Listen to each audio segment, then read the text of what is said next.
Acompáñeme por favor a Efesios capítulo 6, versículo 13 para recordar esa parte de donde Pablo habla acerca de la armadura. Y el texto dice lo siguiente: por tanto, tomad toda la armadura de Dios para que podáis resistir en el día malo, y habiendo acabado todo, estar firmes. Estad pues firmes, ceñidos vuestros lomos con la verdad, y vestíos con la coraza de justicia, y calzados los pies con el apresto del evangelio de la paz. Sobre todo, tomad el escudo de la fe con que podáis apagar todos los dardos de fuego del maligno, y tomad el yelmo de la salvación y la espada del Espíritu, que es la palabra de Dios. Bueno, es increíble, ¿no? El poder ilustrar lo que Dios nos ha dotado para que nosotros podamos enfrentar a este enemigo que es poderoso y que no quiere que nosotros hagamos lo que agrada a nuestro Dios, ni que vivamos como tenemos que vivir, ni que disfrutemos lo que Dios nos ha dado. Por ello, Pablo le dice a los efesios que se vistan de la armadura y que estén firmes. Eso es lo que les pide: estén firmes, vístanse de la armadura. Primeramente les dice: estén listos, tengan la actitud, eso es ceñirse los lomos, tengan la actitud correcta para enfrentar esta batalla. ¿Y con qué se tiene que ceñir? Con la verdad, es decir, una vida sin doblez, una vida transparente, un verdadero cristianismo auténtico. En segundo lugar, dice que tenemos que vestirnos de la coraza de justicia, es decir, vestirnos de la santidad, no de una perfección sin errores, sino de una vida que se arrepiente y busca imitar al Señor Jesús. Mi amado, ¿cuál es la meta en la vida del creyente? Parecerse a Cristo. ¿Y qué es eso? Santidad. Santidad. El cristiano lucha todos los días de su vida por parecerse cada momento más a su Señor Jesucristo. Y mire, el diablo quiere atacar precisamente esas áreas de nuestra vida, por eso tenemos que ponernos la coraza, veíamos, porque cubren el corazón y los intestinos. Y para los judíos el corazón era ¿qué? Los pensamientos, y los intestinos eran ¿qué? Las emociones. ¿Sabe dónde ataca más, con más fuerza el enemigo? En nuestra mente y en nuestras emociones. Vuelvo a repetir, yo no dije que no existiera hoy el estrés o la ansiedad o el temor, eso es real. Pero fíjese cómo el diablo se ha encargado de que hoy sea más evidente en la actualidad, en este momento. De hecho, dicen que nadie como esta generación puede detectar las emociones que está viviendo. Ninguna generación como estos jóvenes puede decir: sufro de esto emocionalmente. El problema es que no saben cómo enfrentarlo. Y el diablo ataca precisamente ahí y trata de convencernos de que no hay otra manera de poder vivir satisfecho que no sea el pecado. Nos hace ver simple: el pecado contamina nuestros pensamientos, contamina nuestras emociones, y nos dice: mira, puedes encontrar satisfacción, placer en el pecado, fuera de Dios. El problema es que el ser humano no puede encontrar la verdadera felicidad sin Dios. El diablo te dice: puedes encontrarlo en un buen trabajo, puedes encontrar la felicidad en una familia bonita, puedes encontrar la felicidad en el dinero, en el éxito, pero eso sin Dios no sirve de nada. No hay felicidad ahí. Mire, ahora, ¿qué contrarresta esto? Cuando nosotros tenemos una relación de intimidad con Dios, apartados de este mundo, de la manera en la que vive este mundo, y eso es ponerse la coraza de justicia, vivir en santidad, una relación con un Dios santo. Y ahora nos presenta el tercer elemento de la armadura, y ese es el calzado del apresto del evangelio. Dice el versículo 15: y calzados los pies con el apresto del evangelio de la paz. No entendemos la importancia de los zapatos hasta que no tenemos unos zapatos. ¿Se ha puesto a pensar qué tan importantes son los zapatos para que usted desarrolle su vida? ¿Verdad que no pensamos mucho en eso? Mire, déjeme contarle, la última vez que fui de vacaciones, fui a la playa y mi esposa y mi hijo querían ir a meter los pies al mar. Y entonces ahí vamos, dejamos nuestras cosas cerca del mar, dejé mis chanclas, dejó su bolsa y todo, y ellos se metieron, pero yo estaba cuidando así la bolsa porque se acercaba una persona que vendía pulseritas y no sé qué, y yo estaba así viéndolo ya ve, uno tiene que cuidarse ya de todo. Y entonces yo lo vi parado ahí y me decía, unas pulseritas. Y yo dije, si se agacha le corro. Pero no se agachó. Entonces yo seguí normal, metí mis pies en el mar, pero cuando regresé a donde estaban nuestras cosas, me di cuenta de que me había robado mis sandalias. El tipo llegó sin sandalias, se paró enfrente de nuestras cosas y lo que hizo fue ponerse mis sandalias y se fue. Hasta ese momento yo no valoraba las sandalias que yo traía. Es más, hasta decía, ay, estas sandalias están bien chafas. Pero ¿sabe cómo me di cuenta de la importancia? Cuando tuve que caminar de regreso a mi cuarto. Tuve que pasar ahí por la arena caliente, por el suelo caliente, estaba mojado y tenía que cuidar cómo tenía que pisar porque tenía miedo de poderme resbalar. Y mire, imagínese qué tan importante es el calzado para un soldado que va a la guerra.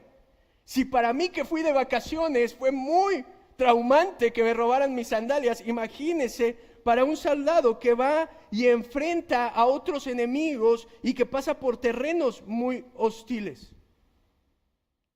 Imagínese el soldado que va por zonas resbaladizas, por terrenos calientes, fríos, porque no solamente es traer un calzado, sino traer el calzado adecuado. Usted puede traer unos zapatos, pero si esos zapatos no son los adecuados, no le sirven de nada. Vea, hoy en día tenemos tanto calzado, tan especializado.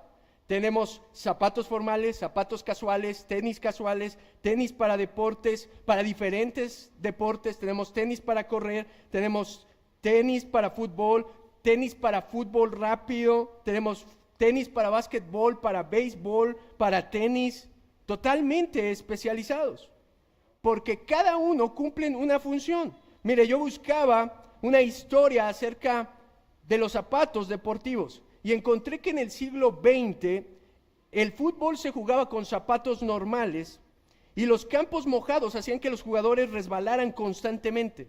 Pero en 1954, durante el Mundial, el entrenador alemán Spitzgerber introdujo la innovación de unas botas con tachones intercambiables. Cuando llovió en la final contra Hungría, que era una potencia, los jugadores alemanes introdujeron esos tachones largos para evitar resbalarse y ganaron 3-2 el partido y fueron campeones gracias a que tenían el calzado adecuado. El calzado adecuado es la diferencia entre ganar o perder. El zapato de un soldado era todavía más importante que ganar un partido de fútbol. ¿Sabe por qué? Porque de ese calzado dependía su vida. De ese calzado dependía su vida. Marchaban en caminos espinosos, en territorios que estaban muy calientes por el sol, fríos por la nieve, y lo que querían era una protección para sus pies. Note qué tan importante es eso. Un soldado puede pelear con una ampolla en el dedo. ¿Sí o no? Es más, si le falta un dedo, también puede pelear. Pero ¿sabía que un soldado no puede pelear con los pies ampollados? ¿Sabe por qué? Porque reduce su movilidad.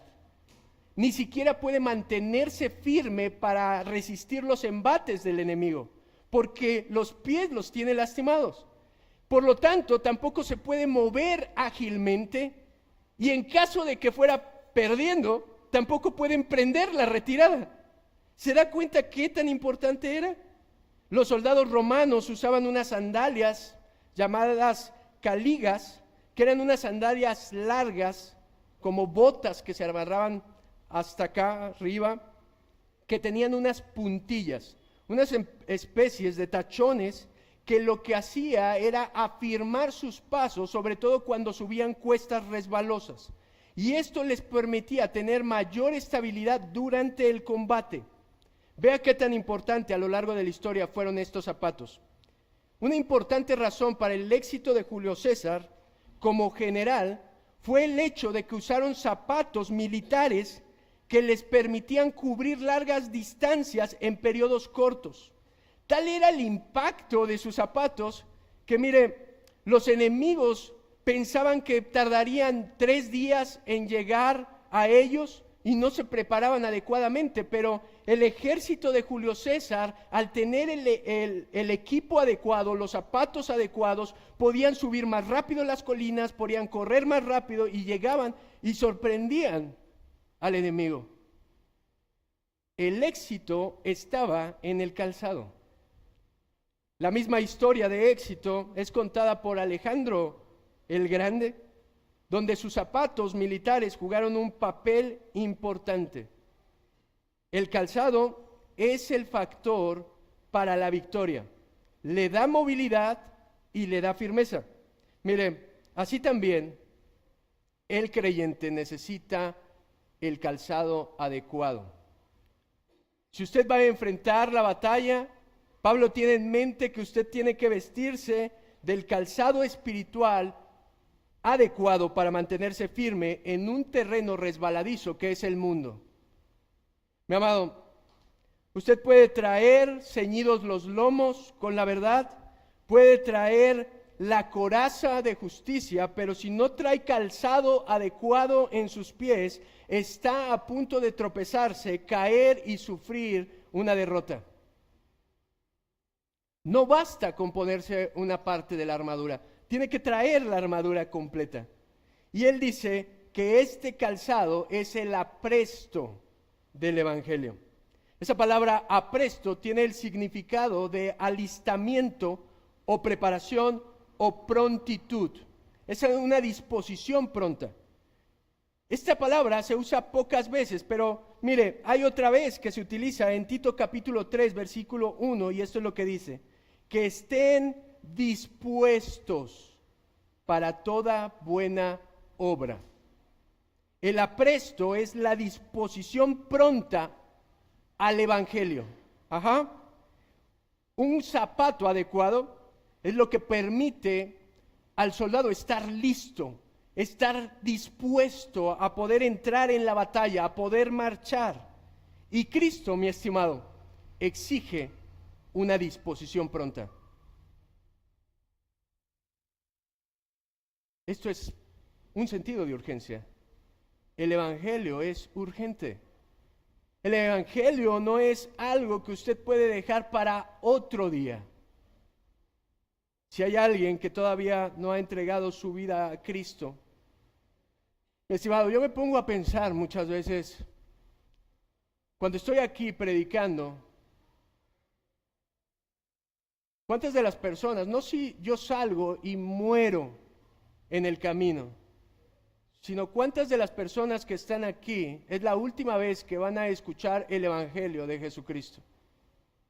Y ese mismo día van a fallecer. Amado, esto es algo importante. Vestirse pronto del calzado, él dice, del Evangelio de la paz.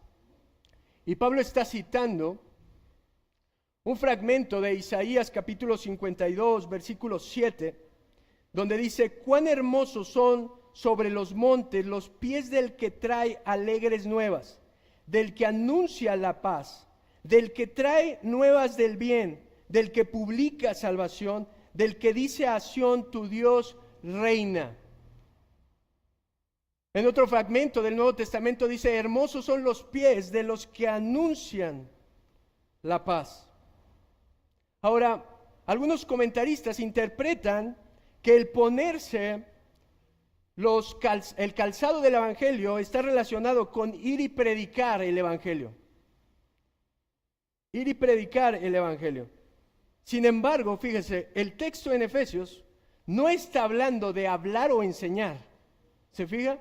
No está hablando de que nosotros tenemos que cumplir el gran mandamiento e ir y predicar el Evangelio y enseñar a otros, sino de librar una batalla espiritual que no es contra carne o contra sangre. Además, fíjese, no habla de que nosotros nos tenemos que desplazar, en ningún momento utiliza esa metáfora, sino más bien que es lo que está pidiendo el Espíritu Santo, que el cristiano tiene que estar ¿cómo? Firme, tiene que estar ahí manteniendo su posición. El tema no es la evangelización de los perdidos, aunque esa es la gran comisión de la iglesia, sino que la guerra que enfrentamos los creyentes contra el diablo, lo que nos hace mantenernos nuestros pies firmes es el evangelio de la paz que nos predicamos a nosotros mismos o en el que hemos venido a creer. Miren, y este pasaje, el evangelio de la paz, se refiere a esas buenas noticias que nosotros hemos recibido. ¿Y sabe por qué lo llama el evangelio de la paz? Porque el evangelio que trajo a nuestra vida, la paz. ¿Pero la paz de qué? ¿De un sentimiento así romántico donde usted se siente bien relajado? No, mire lo que dice Romanos capítulo 5, versículo 8. Dice, mas Dios muestra su amor para con nosotros en que siendo aún pecadores, Cristo murió por nosotros, pues mucho más estando ya justificados en sangre, por él seremos salvos de la ira. ¿De la ira de qué? De la ira de Dios. Versículo 10. Porque si siendo enemigos fuimos reconciliados con Dios por la muerte de su Hijo, mucho más estando reconciliados seremos salvos por su vida. ¿Sabe por qué el evangelio, que la palabra es buena noticia, es una buena noticia? Si yo le pregunto, mi amado, ¿de qué lo salvó Cristo? ¿De qué lo salvó Cristo? A veces la gente no sabe ni de qué lo salvó. La gente piensa, bueno, me salvó para tener mi mejor vida ahora. Me salvó para que yo no estuviera en bancarrota. Mi amado, la salvación se trata de que Cristo lo salvó de la ira de Dios. Había una mala noticia. Y la mala noticia es que usted era enemigo de Dios. Esa era la mala noticia. De todo aquel que no ha venido a Cristo, mi estimado, quiero que tome muy en serio esto. Todo aquel que no ha entregado su vida a Cristo es enemigo de Dios. Eso es lo que dice la Escritura. Éramos enemigos de Dios porque nos empecinábamos en ser enemigos de Él. No solamente con nuestra boca, sino también con nuestras acciones, con nuestros pensamientos. No nos importaba Dios, desafiábamos a un Dios, desafiábamos su ley, nos burlábamos de Él, teníamos una afrenta contra Él, aborrecíamos a Dios. Y usted dice, no, yo nunca lo hice. Mi amado, no necesita hacerlo deliberadamente o conscientemente. Pero todo hombre que no ha sido redimido por la sangre de Cristo está en enemistad con un Dios. Y el problema es que está en enemistad con un Dios todopoderoso. Mi amado, Dios no es cualquier enemigo. Dios no es como un partido que usted va a jugar y que el enemigo es, o el rival es muy bueno. Está hablando de que éramos enemigos del Dios creador de todo el universo. Aquel que creó todo con el poder de su palabra, que formó al hombre con sus manos. Y déjeme decirle, la mala noticia es que ningún hombre tiene ninguna oportunidad contra un Dios así. Pero el Evangelio es la buena noticia, ¿sabe por qué? Porque ese Dios al que nosotros desafiábamos, del que nosotros con nuestra manera de vivir lo insultábamos, ese Dios decidió un día amarnos y dar a su Hijo Jesús en una cruz para que nosotros fuéramos reconciliados con Él. Esa es la mejor noticia que usted puede recibir. Que sí con nuestro pecado, que sí con nuestra manera de vivir pasada lo ofendíamos, pero Él buscó reconciliarse con nosotros.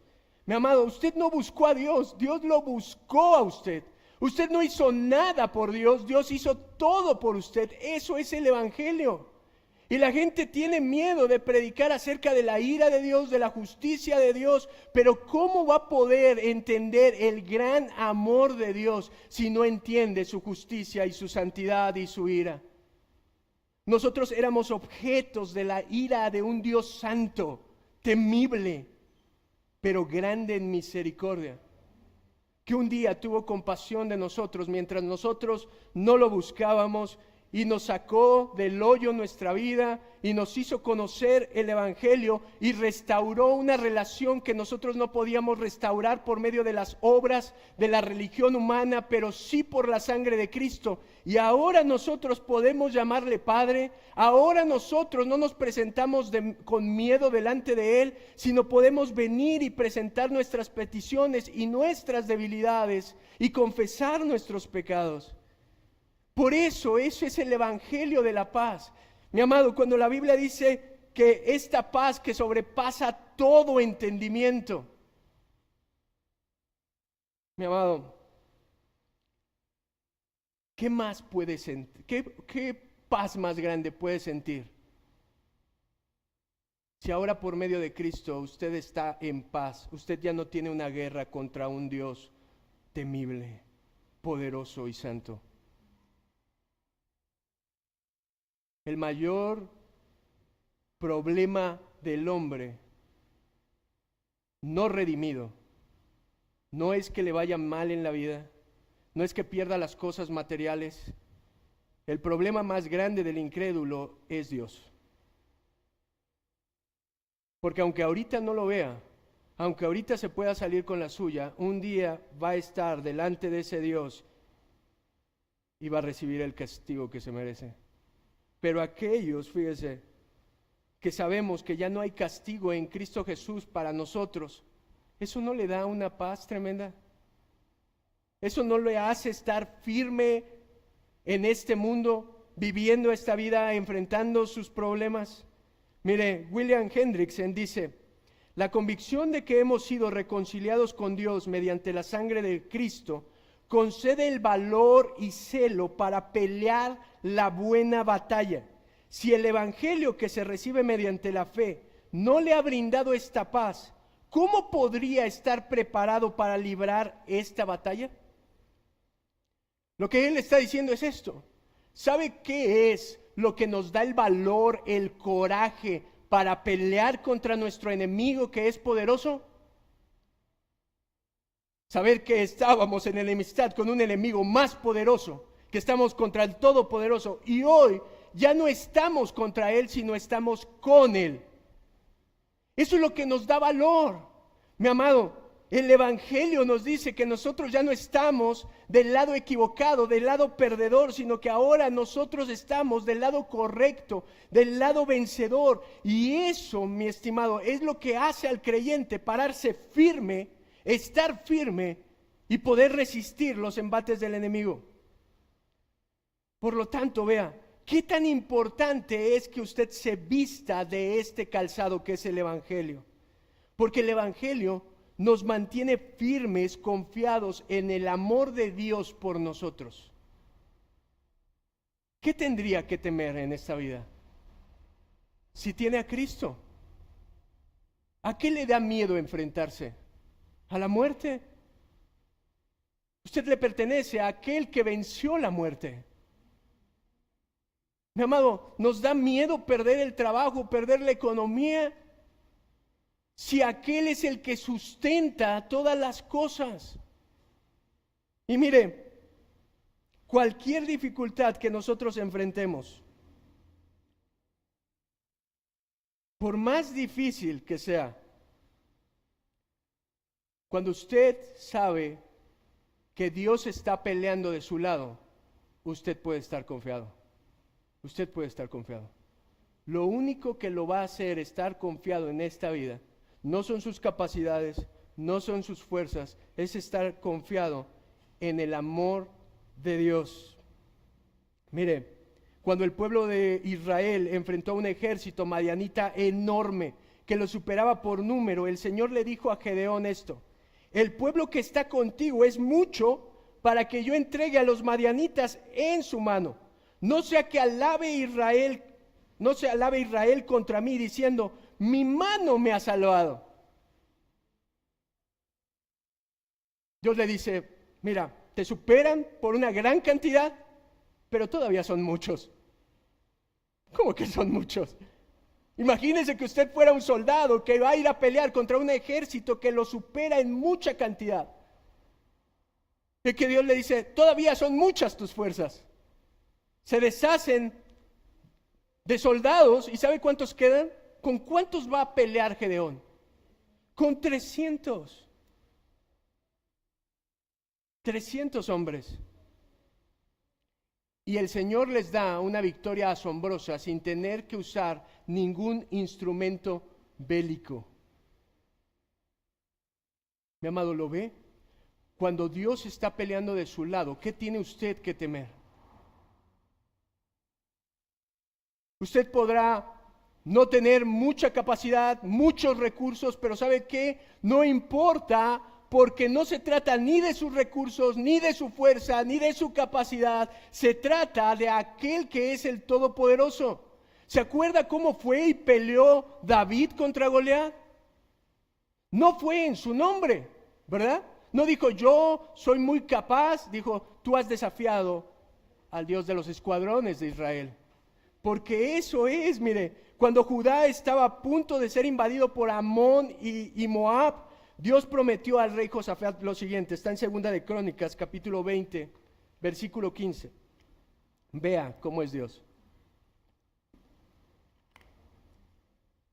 Él les dice, no temáis ni os amedrentéis delante de esta multitud tan grande, porque no es vuestra guerra, sino la de Dios.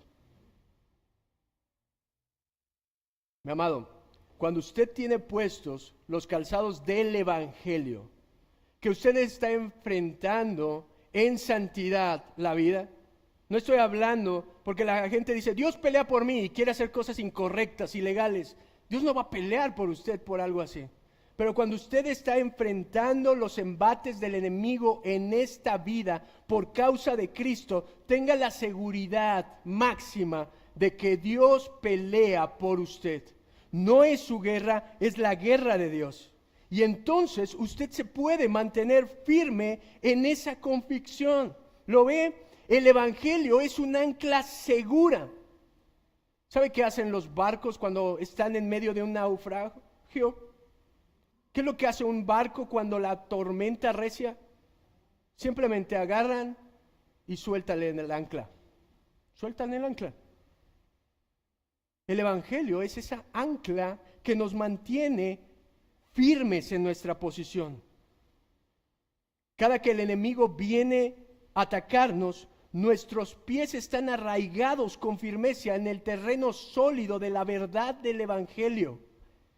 Dios ya no es nuestro enemigo, ahora Dios es nuestro defensor. ¡Qué gran noticia! Véalo, peleamos ahí, peleamos en ese lado correcto. Mi estimado, ¿alguna vez ha tenido un protector? Yo estudiaba esto y recordaba que en el kinder tuve un protector, en el jardín de niños. Yo era muy pequeño, yo crecí hasta quinto semestre de la prepa, mi hijo estaba del mismo tamaño que yo. Entonces imagínense, en kinder, de por sí era pequeño y a mí me cambiaron de primero de kinder, me saltaron a tercero de kinder. Era el más pequeño